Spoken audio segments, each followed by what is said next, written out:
একটা মেয়ের সবচেয়ে বড় সাহসের জায়গা হচ্ছে তার ভাই। একটা ভাই আছে মানে মেয়েদের বাবার পরে আরও একটা বটবৃক্ষ আছে। আজকে আমরা যাচ্ছি আমার একমাত্র ছোট ভাইয়ের বিয়ের দিন পাকা করতে। তো আজকে আমরা কোথায় যাচ্ছি, কি কি করব সারাদিন সব কিছুই আপনাদের সাথে শেয়ার করব। আসসালামু আলাইকুম।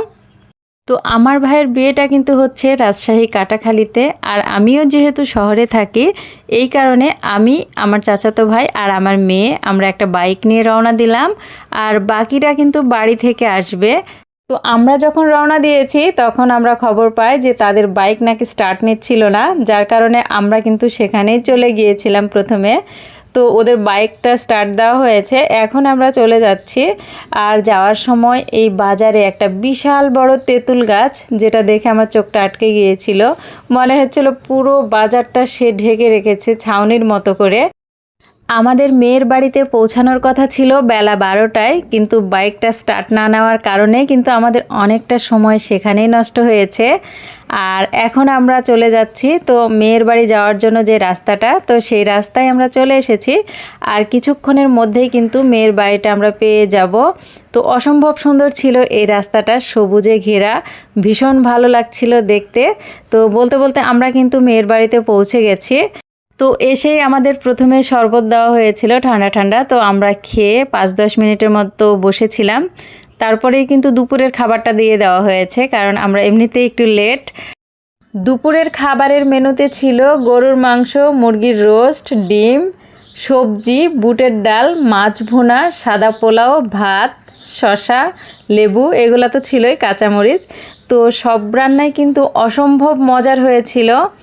এই সব খাবারগুলাই কিন্তু রান্না করেছিলেন আন্টি বা মেয়ের মা। তো অসম্ভব মজার ছিল আন্টির হাতের প্রত্যেকটা খাবারই। তো সবাই মিলে এখন আমরা দুপুরের খাবারটা সবাই মিলে খেলাম। আলহামদুলিল্লাহ প্রত্যেকটা খাবারই অসম্ভব মজার ছিল, সবাই তৃপ্তি সহকারে খেয়েছি। তো এরপর আমরা রুমে গিয়ে বসলাম, আর কিছুক্ষণ পরেই কিন্তু মেয়ের চাচা জ্যাঠা সবাই মিলে আসলো রুমে। আর সবাই মিলে আমরা বিয়ের দিন তারিখ ঠিক করলাম, কথাবার্তা সমস্ত কিছু কমপ্লিট করলাম। তো কথাবার্তা শেষ বিকেলবেলা, এখন আমাদের আবারও নাস্তা দেওয়া হলো। তো আমরা নাস্তা টাস্তা খেয়ে চলে আসলাম, আর আলহামদুলিল্লাহ বিয়েটা ঠিক হয়ে গেল। তো ওরাও চলে গেল আর আমরাও বাসায় চলে আসলাম। আর আমার বাসার সামনেই কিন্তু এই সুন্দর রাস্তাটা, তো দেখতে দেখতে আমরাও কিন্তু বাসায় চলে আসলাম। এটা ছিল গত বুধবারের ভিডিও। তো আজকে বৃহস্পতিবারে আমি কিছু গাছ রিপোর্টিং করব। এই গাছটা মারা গেছে, এই টবটা আমি চেঞ্জ করে এই মানি প্ল্যান্টটাতে দিব। তো যার কারণে আমি দুটো টব চেঞ্জ করে দিব। আর মাটির দুটো টব ছিল সেগুলোও আজকে চেঞ্জ করব।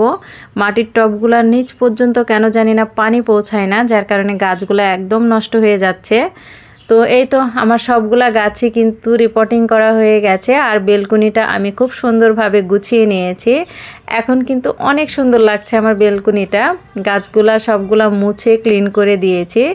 তো দেখুন আমার বেলকুনিটা এখন কত সুন্দর লাগছে। আর প্রত্যেক দিনই অনেকগুলা করে গোলাপ ফুল ফোটে, যার কারণে আমার কিন্তু অনেক বেশি ভালো লাগে।